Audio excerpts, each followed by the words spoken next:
Уже буквально сегодня, 1 октября в 20:00 по московскому времени, состоится эпохальное событие. Глобальная версия MMORPG Throne and Liberty, проект, который многие ждали многие годы, наконец-то станет доступен широким массам. Правда, без нюансов не обошлось, поэтому именно о них мы и поговорим в нашем новом видео. Это полюбившийся вам формат хайлайтов с недавно прошедшей трансляции. Кстати, приходите, стримлю по понедельникам. Также собираюсь запустить стрим сегодня непосредственно перед стартом, чтобы все это дело как следует запечатлеть. Ибо я подозреваю, запечатлевать будет что? Все-таки Amazon как-никак. Тоже настоятельно рекомендую не игнорировать. Меня зовут Мадлер, это портал Go.ru, и мы начинаем. Как вы, наверное, в курсе, совершенно недавно, относительно недавно, на серверах раннего доступа стала доступна Throne and Liberty глобальная версия. Мадлер туда ходил, Мадлер поиграл, у Мадлера сложилось определенное впечатление, но перед тем, как туда попасть, необходимо вообще, в принципе, совершить ряд ритуалов, да, без этого же в наше время никак. То есть, для начала, понятно, что игра недоступна в наших широтах. Она недоступна в Steam даже, вот просто, если вы там под русским айкичем зайдете, она будет вам недоступна. Что нужно для того, чтобы она стала доступна? Необходимо, разумеется, либо перевести свой аккаунт куда-то, туда, где эта игра будет доступна, либо, обзавестись новым аккаунтом. Ну и есть еще один вариант, который лично мне видится наиболее логично. То бишь, есть такой сервис Logofast, это не рекламы ради. Вот этот функционал в Logofast мне безумно понравился. То есть ты, когда покупаешь там подписку, а она, сюрприз, вам все равно необходимо будет, потому что без VPN поиграть в глобальную версию Throne and Liberty не получится. То есть ты, когда приобретаешь вот эту вот подписочку, то типа ты можешь, эту игру добавить себе просто на Steam аккаунт. Там есть такой функционал. Или абсолютно, собственно, даром тебе там предложат какой-нибудь турецкий, допустим, айкич. И, собственно, ситуация великолепна. То есть ты и VPN себе проплатил, и игра у тебя на Steam аккаунте появилась. Что у нас непосредственно с, собственно, вот этим вот ранним стартом? Ну, честно говоря, я думал, что будет гораздо хуже. На самом деле, то есть, я стримил все это дело, я, в первый день смог поиграть 2,5 часа. Потом ни под каким соусом у меня вообще на сервак не коннектилось, просто вечная загрузка. Один раз я даже там отстоял очередь какую-то смехотворно малую, то есть мне реально показали, что передо мной 290 человек. Эти 290 человек быстро рассосались, но я, в общем-то, как остался стоять, никуда не попадая, так и продолжил. И вот получается, что на второй день плюс-минус та же ситуация сохранилась. В воскресенье, то есть получается, что это 29 числа, я смотрел еще на боссах, там все тоже людей дропало. То есть сервак вел себя так себе. Но вот сейчас вроде как уже можно спокойно играть. То есть, для Amazon это, в принципе, можно сказать, что успех. Но у нас есть вот такие вот циферки. То есть получается, что... Давайте мы все это дело обновим. Какие у нас данные?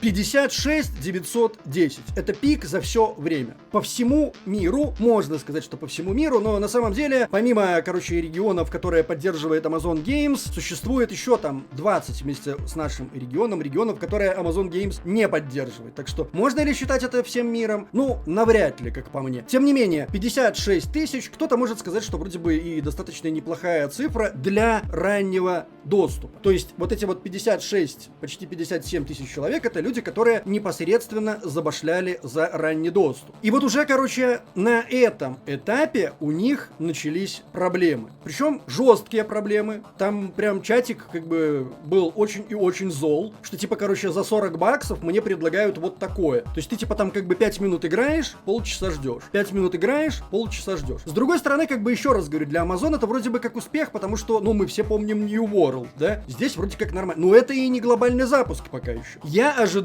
что поиграть нормально, вот, собственно, в Throne and Liberty, при благоприятном стечении обстоятельств можно будет, хорошо, если через недельку. Потому что, вот сейчас все пойдут, мы еще будем говорить об этом, на какие-то там определенные серваки, там будут очереди, туда будет не пробиться, и, то есть, это в любом случае будет какая-то вакханалия. Серваки будут падать, ложиться, вставать, все вот это дело определенно мы застанем. Я не рассчитываю вообще на какой-то там гладкий старт. При этом была еще одна ситуация, которая заслуживает отдельного упоминания. Якобы бы прошел такой слушок, что Amazon Games начала банить именно игроков из наших широт. То есть, ну, она как бы, игра, то есть, запрещает нам в себя играть, да, но мы-то как бы ушлые, и мы все равно играем. И вот были два вида банов. То есть, забанили за, короче, использование, скажем так, нелицензионного перевода, который, ну, в общем-то, это, по сути, он и представляет из себя, вот эти фанатские переводы, они представляют из себя файлики, которые меняют другие файлики в игре, а это, собственно, запрещено лицензионным соглашением, собственно, и вот бан, отсюда бан. Второй случай, это вот, собственно, за использование VPN, за вычисление того, что ты играешь из другого региона, как будто бы тоже кого-то хлопали. Отдельный моментик по поводу вот этих вот карт пополнения, потому что как будто бы забанили игроков, которые там как-то пополняли свои Steam-аки неправильно, через русские какие-то сервисы, то есть не рекомендую вот на текущем этапе всем этим заниматься, безотносительно того, правда это, неправда, но в любом случае лучше все это делать через карты пополнения. Пополнять-то Steam все равно придется, но лучше все это делать картами пополнения. Причем сразу же фактически появилось опровержение и выяснилось, что это как будто бы одна русская гильдия. Можете предположить, какая гильдия, если вы не подписаны на мой Телеграм, потому что у меня в Телеграме мы это уже обсуждали. И вот какая-то одна русская гильдия вбросила эту дезинформацию. Для чего, я не знаю. Вот правда. Просто фана ради, что ли? Ну, то есть, типа, как будто бы это неправда. Если мы возвращаемся, допустим, к Логофасту, который предлагает в том числе и перевод, непрофессионально, разумеется, но там как бы машинный тоже перевод, и там вроде никаких файликов не меняет, там просто тупо переводят их. То есть, замены файлов не происходит. Мне писали ребята из Логофаста, что у них не было ни одного случая бана. Верите или нет, я не знаю. В любом случае, я не пользуюсь русификатором, мне он не нужен. Ну, вам я, наверное, пока что тоже скажу, что лучше воздержаться, потому что береженого Бог бережет.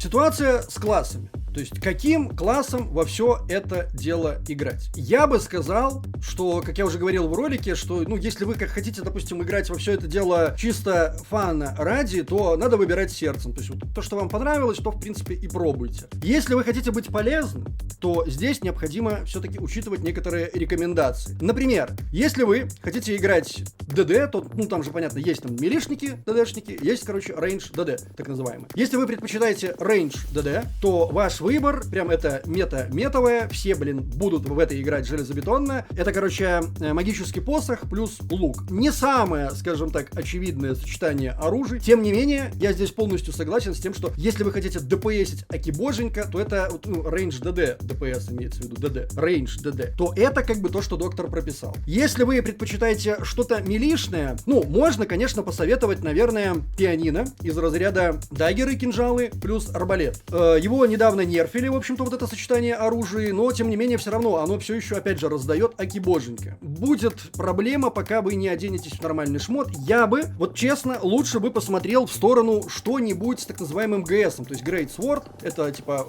двуручный меч, плюс что-то. Например, ГС, вот мне лично понравилось, ГС плюс СНС. СНС — это щит-меч. Вы как бы, переходя к следующей графе, то есть кем играть, танк, да, вы как бы можете и танковать вот этим всем. То есть непосредственное назначение ГС плюс СНС — это танк. Но при как бы должном желании можно сделать себе абсолютно нормального милишника, который будет хорошо ДПСить и при этом будет хорошо жить. Я пробовал, это в игре возможно сделать. Двуручие с кинжалами тоже хорошо, но на самом деле, типа, мне не нравится сейчас, как кинжалы работают. Мне кажется, что кинжалы, ну, двурук с кинжалами будет в любом случае тоже хорошо. То есть, ну, как бы, это очень играбельно. Точно так же, как и магический посох с кинжалом. Это тоже играбельно. Просто это хуже, чем магический посох с луком. И это хуже, чем, допустим, как бы даггеры плюс арбалеты. Потому что это вот сейчас такая мета. Переходим к хилу. Есть такие товарищи в MMORPG Throne and Liberty. И тут тоже, скажем так, не самое очевидное сочетание. Если вы хотите прям целенаправленно отыгрывать за хила, то вам понадобится сочетание оружий лук плюс вант, то есть волшебная палочка. Вот как-то так. Ну, то есть получается, что это сейчас вот самый топовый хиллер, лук плюс вант. Ну, что-то около этого, плюс с возможностью ДПС, да, ну, это как вот с танком, да, когда у нас был СНС плюс ДС. Здесь то же самое будет вант плюс магический посох. Это тоже как бы хил, типа саппорт, но в то же время вы и под DPS-ить можете. Но, опять же, вот если мы рассматриваем ситуацию, где на одной чаше весов стоит, короче, хил с волшебной палочкой и луком, а на другой чаше весов магический посох плюс вант, то выберут в любом случае первого, потому что, как бы, ну, это действительно как бы хиллер. А тут еще хрен знает, чего ожидать от этого товарища. Может, он за DPS-ить пойдет там, захочется ему вдруг. Ненадежно. Не сказал, короче, про самого жирного танка, то есть, ну, прям консервную банку. Консервная банка — это, разумеется, СНС, щит-меч, плюс тот же самый ван. Вот это просто, оно вообще почти что не DPS-ит. Ну, то есть, типа, как бы в одно хлебало вам что-то будет убивать достаточно сложно. Ну, по крайней мере, пока вы там пушку с босса какой-нибудь не возьмете. Ну, то есть, достаточно проблематичный такой, скажем. Но живет, и, как бы, полезность его для рейда, для того же самого ПВП просто великолепна. То есть, как бы, можно портить жизнь окружающим просто великолепнейшим образом. Там очень много в игре зависит от того, какую экипировку вы выберете. Сюрприз. Как раскидаете статки, какие тиры вы пооткрываете в своем оружии, да, вот это вот все. То есть, все вот это необходимо учитывать. И это, как бы, тема для отдельного прям ролика, потому что в двух словах там прям и не распишешь. По поводу прокачки в игре. Вот на текущем этапе, насколько мне не изменяет память, до 50 уровня, а я напомню, это кап, люди прокачивались за 3,5-4 часа. Но это прям те, кто знает, что нужно делать, что, ну, те, которые топят, прям вот топят. В неспешном совершенно порядочке, типа до 50 левела, по главной квестовой цепочке, где вы доходите, короче, прям до тех мест, где у вас не хватает опыта до открытия следующей квестовой цепочки, необходимо вот на этой же локации посмотреть вот эти аппендиксы, да, то есть сайд-квесты, выполнить их, и опыта хватит. Вот в таком вот режиме, я не знаю, часиков, наверное, 14-15, ну, может быть, там от силы, если вы прям очень-очень сильно долго все это дело будете смаковать, там останавливаться возле каждой кочечки, любоваться видами, может быть, там, ну, дня 3 у вас это все займет, но в общей сложности, я думаю, что часов 8-10, где-то так. Спрашивают по поводу того, как же играть по фану. Вот по фану, если ты хочешь прям хорошо поиграть, то тебе нужна как минимум конста. Ну, это странная тема, идти в MMORPG, где прям социалка — это, ну, краеугольный камень всего, по сути. И играть просто в одно хлебало. Хотя бы конста нужна.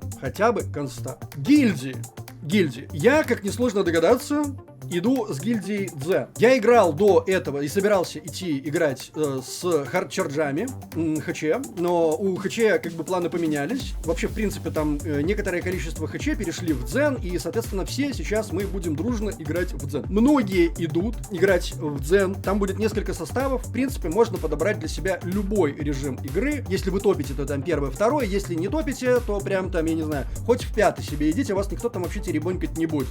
Хватает вообще, в принципе, гильдий. Если вы хотите играть на ранних серверах, или вы начали играть на ранних серверах, вы и там себе спокойно найдете компанию, потому что правильно, все пойдут щупать Throne and Liberty. И главный, наверное, вопрос, ответ на который, я думаю, многих заинтересует по поводу серваков. Итак, куда же ломанутся все наши игроки? Ну, по крайней мере, я могу отвечать за гильдию Дзен. Подозреваю, что и некоторое количество других гильдий туда пойдет. Сервер этот называется Vortex. Еще раз.